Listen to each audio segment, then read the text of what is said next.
Live look at the White House. Gene Robinson, your latest piece for the Washington Post entitled Republicans' Long-Term Vote Heist Matters More Than Trump's Tantrums. You write in part this: don't waste time and energy fretting over President Trump's self-important threat not to accept a defeat in November. Worry instead that he and the Republican Party will try to steal the election through a multifaceted campaign of voter suppression. For more than a decade, the GOP's consistent strategy has been to identify citizens who tend to vote for Democrats and deny them the right or the opportunity to vote. The COVID-19 pandemic provides a new opening for Republican attempts at voter suppression. In the April 7th primary in Wisconsin, the city of Milwaukee, with a population of nearly 600,000, managed to staff and run just 5 in-person voting sites. Yet turnout in that Wisconsin vote was still decently high. Roughly 80% of those who participated did so by casting absentee ballots. That's why Trump is squawking so loudly and so untruthfully about purported fraud in mail-in and absentee balloting. And it is why guaranteeing a fair voting process, one in which in-person voting in many places will be the exception rather than the rule, is the paramount task that lies ahead for the Democratic Party at all levels. And Gene, this has to go well. Yeah, it does. But Gene, we can just look to what's happened over the past couple months, not in states that Republicans ran. But let's talk about New York State, Andrew Cuomo's state. Carolyn Maloney, there's an article in the paper today, still doesn't know whether she's been reelected or not. Yeah. There were small local races in New York State that took a month to resolve, and they still haven't figured out a congressional race. There are going to be 435 of those in the fall. Add on top of that all the Senate races and the presidential race, and suddenly there is reason to fear we may go into the new year not knowing who the next president of the United States is. Well, let's hope we don't make it that far, but it's going to be a mess. It's going to be messy. It's not going to be like a normal election night when we get a winner and there's a victory speech and a concession and it's all over, unless, of course, it's such a massive wave, and that wave really could only go in one direction, against President Trump and against the Republicans. That's the only massive wave that's potentially building out there. But unless that happens, it's going to be a mess. So let's get into that mindset. Let's get prepared for the mess. Let's start minimizing that mess to the extent that we can. And let's worry about that rather. I mean, it's not really one election. It's 51 different elections. All 50 states plus the District of Columbia run their elections, and they're going to certify the results. And it's not for President Trump to say, I accept them or I don't. He doesn't have that power under the Constitution. The states will certify the election results, and then the Electoral College will meet and vote, and that will be that. And we will have a president, and one hopes we'll have a new one, but we'll have a president. But it's going to take time, and it's going to be different, and we need to start thinking ahead to how we're going to manage that process and make sure everybody can vote. That's what has to happen in order for this to be a fair and legitimate election. And there's no reason we can't do that, because state election officials in general want that to happen. They want to run elections the right way, whether they're Republicans or Democrats. No. All right, Gene, thank you so much. Now to the concerns about another violent escalation in Portland amid the federal crackdown there. The Washington Post says it has reviewed an internal memo that shows the Trump administration decided last week to send at least 100 additional federal agents to Portland. Senior officials also tell the Post that the administration is considering a plan to send an additional 50 ICE agents to the city. The federal presence has intensified the anger among protesters in Portland, sparking brutal clashes and triggering angry protests in other cities. Portland's mayor is now calling for a, quote, immediate meeting with the Department of Homeland Security to discuss a ceasefire and the removal of heightened forces from Portland. President Trump tweeted several times about it yesterday, including threats of prison time for what he called anarchists and agitators. Former federal prosecutor Elizabeth de la Vega tweeted this: Portland protesters could really mess with Trump, his plans, and his mind by staging massive peaceful protests against Trump away from federal property, outside of federal jurisdiction. And here's some perspective from the agents. One deputy marshal who's been protecting the courthouse told the AP this, quote, it's scary. You open those doors when the crowd is shaking the fence, and on the other side of that fence are people that want to kill you because of the job we chose to do and what we represent. He said, quote, I can't walk outside without being in fear of my life. Another senior marshal official said this: you see a lot of commentary on social media about, well, they're wearing protective gear, so it's not going to hurt them. Okay, I'll put the same protective gear on you, and I'll throw a brick at your head, and you tell me if you feel comfortable with that. We have a small village with us for this discussion. But sometimes it takes a village. Chief White House correspondent for the New York Times, Peter Baker, politics and journalism professor at Morgan State University, politics editor at The Grio, and an MSNBC political contributor, Jason Johnson.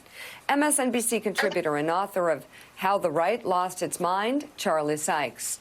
White House correspondent for PBS NewsHour, Yamiche Alcindor, and former U.S. attorney for the Northern District of Alabama, and an MSNBC legal analyst, Joyce Vance. Great to have you all on board. And Joe, there is a fine line here.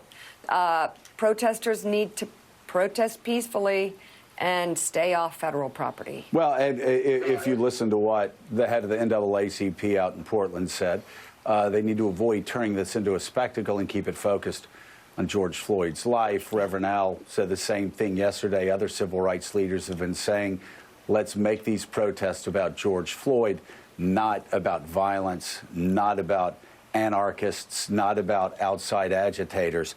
But Joyce Vance, you know, the images that we saw in the beginning when the national media started covering Portland were frightening, where unmarked officers would scoop up people off the streets, throw them into unmarked cars without probable cause, and whisk them away for interrogation. That's something that you would expect to see, you know, out of Turkey or out of Russia.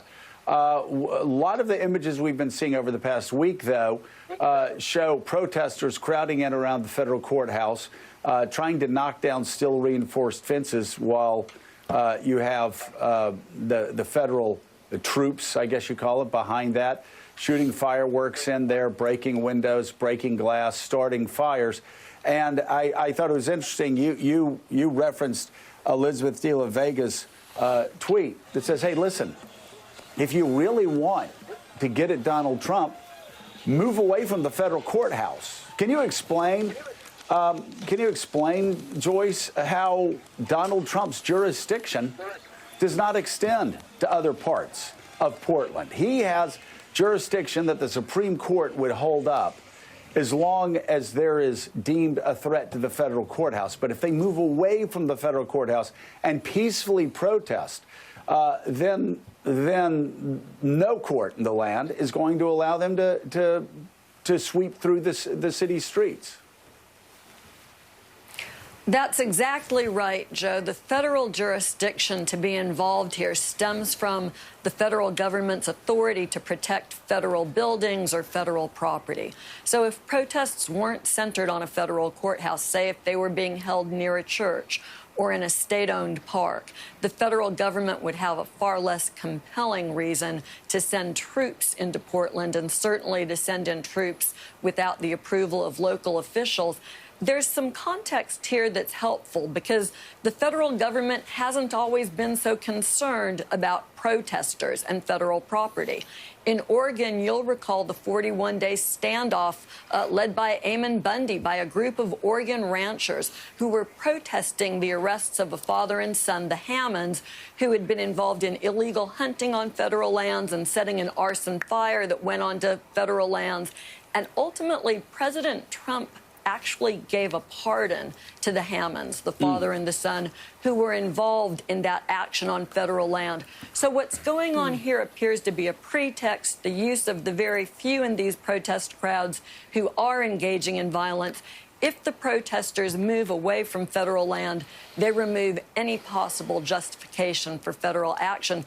And frankly, will relieve, I think, many of the federal officers, the U.S. Marshals and others who are in a bad position being forced in between their leadership on the one hand and protesters on the other. Jason Johnson, let me ask you about what we're seeing in Portland and specifically who we're seeing in Portland right now. Our NBC affiliate station, KGW in Portland, talked to a professor of black studies at Portland State University, Dr. Shirley Jackson, and she said this, quote, "I'm going to use the word that many, many people in the black community are using. It's that it seems the movement that originally existed now has been hijacked." And she worries that the Black Lives Matter movement, the peaceful movement, is being hijacked by people who have other intentions. So what do you see when you look in the streets of Portland? Well, Willie, I've seen it live. I have former students who are out there protesting right now. And I think it's important for the nation to understand there are lots of different groups there. There's Rose City Justice. There's the Youth Liberation Movement. There are members of Antifa there. And all too often, and we saw this with the beginning of the George Floyd protests, everyone gets conflated together and you actually have different groups with different motivations that are there. And I think that's what's important for everybody to understand, that it's not just one group of people. A lot of these protesters go home by the curfew. And who's out there late at night, who's attacking the police, those are organizations that have a completely different agenda than talking about Black lives. Right. Yeah, I mean, and Jason, you're exactly right. You read some of these accounts in the Associated Press, and you have people that are running around constantly flashing lasers from beyond the fence into the eyes of all the federal officers, trying to cause damage there, shooting fireworks in, trying to break windows, trying to set the buildings on fire. Those aren't people that are marching peacefully for George Floyd. Those also sound like people that I've seen over the past 25 years that also show up at environmental protests in Seattle and in Portland. People who show up to protest the World Trade Organization. I mean, these people show up, I mean, at just about every protest, and often are the ones that are violent using these type of tactics.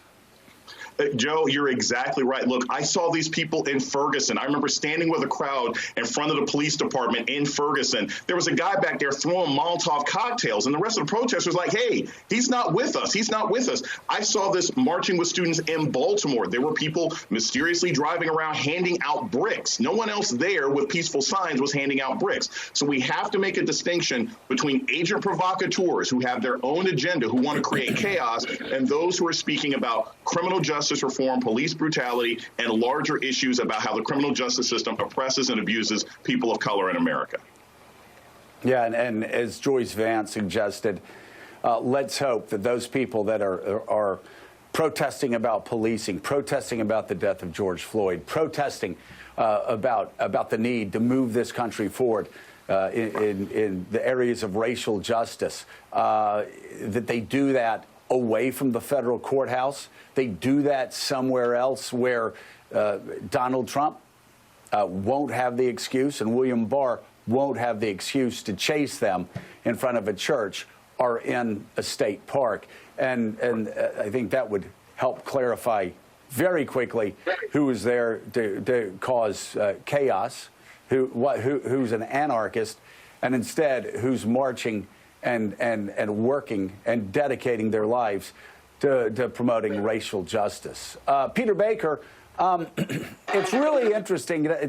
We saw Donald Trump on June the 1st break up a group of peaceful protesters so he could hold up a Bible awkwardly in front of St. John's Church. That didn't work for him. His poll numbers actually collapsed. We may look back at that point as when his numbers really started to go down.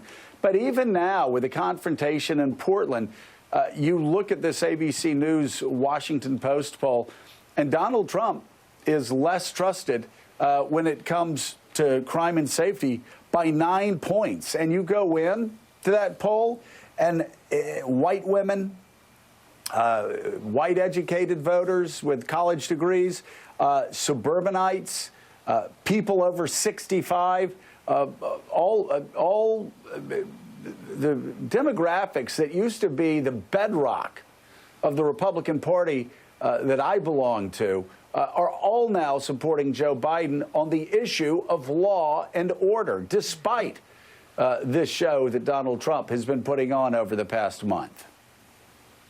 Yeah, I think you're right, Joe, that the number to look at, I think, is that age 65 and older category in particular that has been a bedrock of his constituency over the years.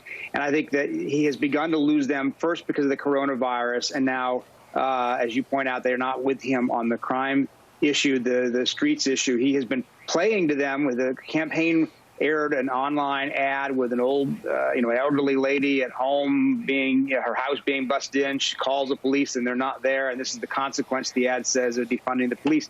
It's a frightening ad. And that has not actually seemed to turn that constituency back into the president's camp. Now, the campaign is very confident that this is an issue that has traction, that over time it will work in their favor. Law and order is something that matters to his base, that matters to a lot of Americans who see these pictures. They don't make the distinction that Jason was just talking about between provocateurs and peaceful protesters. Certainly the president doesn't make a distinction between them. When he talks about it, they're all agitators. They're all anarchists. And the pictures of the violence in the streets are what he wants, because that's what will, fit into his narrative right now. In fact, that he has made a point of castigating the media for not showing more of those pictures, for not doing more to cover what he is saying is the lawlessness in Portland. So I think that, we're in a position where it hasn't gained traction, but the campaign is going to give it, I think it's all in the next few weeks to push that issue out there, and we'll see if that has any greater salience by fall. Charlie Sykes, we all look back to past elections, to past times, and try to draw parallels. A lot of people looking back, obviously, at 1968, the last time there was this sort of unrest in the streets of America. But as I see the scenes of chaos, I remember in Richard Ben Kramer's book, What It Takes, it was Hubert Humphrey, because he was part of the government that was looking down from his hotel window, horrified at all of the protests he was seeing in Chicago at the Democratic Convention, just asking why they couldn't just go away, because he was afraid people would attach that to the administration he was a part of. I'm just wondering, when people see chaos in the streets, doesn't that just add to the wrong track numbers for Donald Trump? It seems to me it's at the very least a double-edged sword for the Trump administration that this sort of chaos is breaking out with a president in the White House who refuses to even attend a ceremony for John Lewis, a civil rights legend that unites everybody. Yeah, by the way, that was extraordinary, the way the president just said, no, I'm not going. Of course, this is a double-edged sword, but I do think that people need to understand that we keep talking about 1968, and I was there in Chicago for the 1968 Democratic National Convention, but a lot of the Trump folks are thinking of this in terms of the 1972 campaign, I think, as well, where you did have the weaponization by an incumbent of violence. And I think Jason's point is very, very important to stress that, to a certain extent, these protests have been hijacked by people who are providing Donald Trump with exactly the kind of viral video material that he needs to turn this around. And yeah, it's not working for him in the polls, but look at that suburban number. It's only a 4-point edge, 48-44, Biden over Trump. And that's one of the core audiences for the Trump folks. And every time you show a video of that American flag being burned or people attacking federal officers, understand that you have the Trump campaign that is going to weaponize that to get the suburban vote back. And I do think that, again, make these distinctions. It's very, very important. And to the extent that you can separate the peaceful protesters and the George Floyd protesters from these agent provocateurs, I think it's very, very important. Otherwise, you play right into Donald Trump's hand. Yamiche, we showed earlier in the show the morning consult polls across battleground states that showed Joe Biden in almost every state over the last couple of months making up significant ground or widening his lead, and in fact turning some states we didn't know were battleground states into battleground states. And it's no mystery why. It's the coronavirus crisis that has touched the life of every American, whether it's your health or your job or someone you know or a member of your family. And you had President Trump yesterday, while this is front and center in most people's minds, tweeting about Twitter trends, retweeting conspiracy theories about coronavirus, going to North Carolina and saying, without any backing for it from information, that he thinks states should begin to open, governors need to open, despite the fact where all these states are. So it's clear he doesn't see a way out of this 3 months away from Election Day. This isn't going to suddenly go away for him as he's wished over the last several months. So what is his strategy right now in terms of coronavirus? What does he plan to do about it? Is he going to roll out some grand plan 6 months late? It doesn't seem that way, Willie, and the president understands that he's going to be judged on his response to coronavirus, that in November, what's going to be top of mind for voters is not going to be specifically other issues other than the virus that is literally threatening their livelihoods and their lives. So the president is obviously doubling down on the double down. He wants to continue to try to put this virus in the rearview mirror. But what's clear is that there are a lot of Americans, including white suburban voters who he desperately wants to convince to vote for him, that they are very, very worried by the tone and the rhetoric coming out of this White House. Now, I should say that the White House has been beefing up its communication staff. They are really trying to get ready for coronavirus. There are some new hires here to try to get the messaging together. But the issue at the White House continues to be that the person who is on the ballot, President Trump, he is the person who has really had a messaging strategy that is all over the place. We might see another briefing today where the president will read from some notes and then a few minutes later contradict himself and say, actually, despite all the things that I've told you about how it's going to get worse before it gets better, I believe in my soul that it's going to disappear. That's what the president actually believes, even though there's no evidence of that. I should also note that the president was retweeting a podcast and a commentary yesterday that was critical of Dr. Anthony Fauci. And we know that polls show that Americans trust Dr. Fauci more than the president when it comes to the coronavirus, as they should, given the fact that he is the nation's top infectious disease expert. So this is a president who is going to continue to do that. It's interesting to see that Joe Biden's campaign, they feel very comfortable with their strategy of him staying inside, of him talking and doing virtual fundraisers, doing virtual speaking engagements, putting out flashy videos of him talking with President Obama, but not doing too much. So in this case, it's really President Trump's race to lose in this case. And the president, he will learn in November whether the political risk that he took, which is downplaying the virus and trying to just tell states to open up as quickly as possible, whether or not that strategy will work. Well, and as you say, Yamiche, he doesn't have a new tone. There was no new Nixon. There is no new tone. You have the president yesterday retweeting videos and tweets attacking Anthony Fauci, a phony doctor's press conference where the doctors are saying don't wear a mask, where they're promoting hydroxychloroquine. And where Donald Trump's saying once again that this is going to magically go away, that it's going to leave. It's just been absolutely devastating for his standing among many people who took a chance on him in 2016, who certainly aren't going to do that again as America crosses the 150,000 dead threshold for a virus that he said was one person coming out of China. Peter Baker, I'm looking at these morning consult polls, and even if you take away the states that are within the margin of error, states where other polls are showing that actually Joe Biden has a big lead, Florida, North Carolina, Minnesota, where one poll has Biden up by 13 points. Just look at it, like Arizona +7, Michigan +8. A lot of Trump people have been suggesting that Michigan was on the verge of being out of reach for some time. Pennsylvania +7, Wisconsin +7. Things can change. It's still early, but not as early as it used to be. But there doesn't seem to be any place to run or hide if you're a Trump campaign manager trying to put together 270 electoral votes right now. What can you tell us? What's their plan? What's their strategy?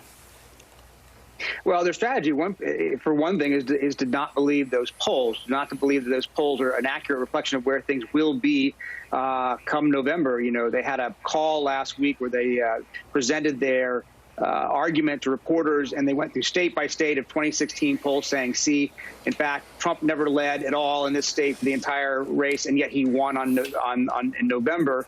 We shouldn't believe that the polls are any more accurate this time than they were last time.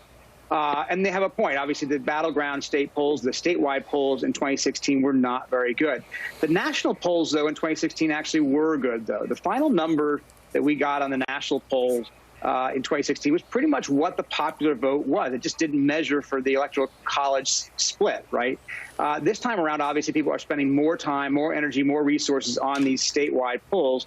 The presumption is that they're more accurate these days. But this is just a snapshot. It's not a prediction. Remember, polls only tell you where things are as best we can determine them today, not where they will be in the future.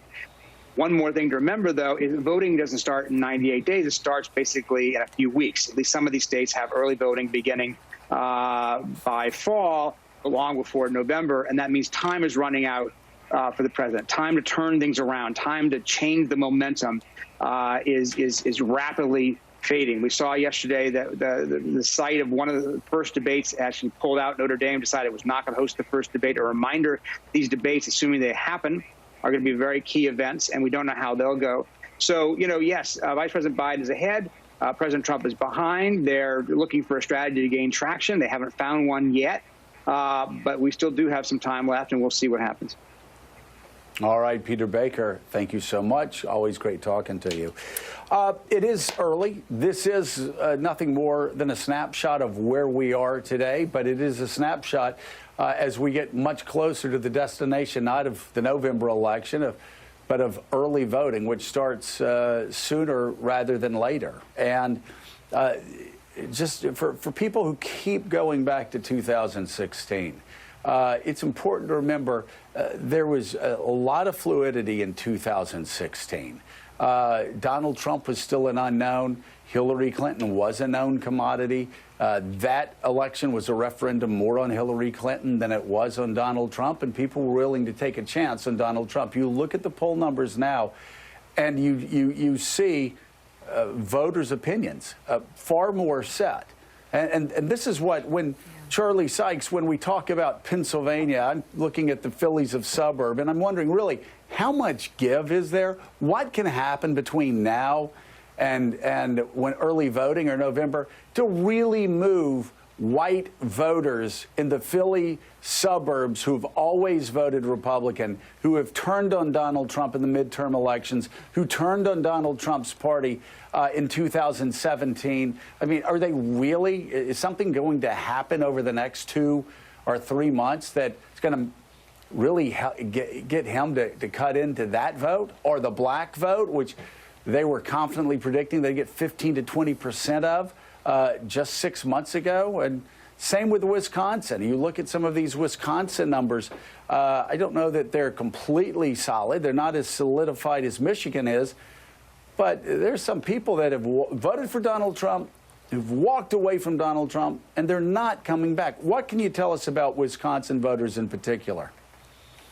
Well, I think exactly what you just said there, that, there are not a lot of undecided voters in places like Wisconsin. So the question is, what is the level of intensity? How aggressive will Republicans be, the Trump campaign be, in pushing back on mail-in voting? I mean, they're all in on Pennsylvania, attacking the mail-in vote process. Because at this point, if you're losing like this, then, you can't run a Morning in America campaign. You can run a fear and division campaign and then try to create as much chaos in the voting as you possibly can. Look, I, looking at these same polls, and I think the president's in a lot of trouble. I just hope that Democrats don't get complacent. When I say that, be concerned about the violence, because the violence is about the only card that he has to play here. But you're right. You are right. This is what is different about 2020. We have seen Donald Trump. We know Donald Trump. People have made up their mind about Donald Trump. I think this country has really come to the point, do they really want 4 more years of Donald Trump? I think the country is exhausted, and I think the country is disgusted. The question, though, is whether we can fight through the next, I don't know how many days it's going to be, because it won't be over on Election Day, through the fog of misinformation, misdirection from this president. But I think, Joe, one of the things that's very clear is there's not going to be a new tone. There's not going to be a pivot. This guy is not going to become somebody different between now and November. And I think voters are increasingly recognizing that. Yeah. Charlie Sykes, thank you very much. Now to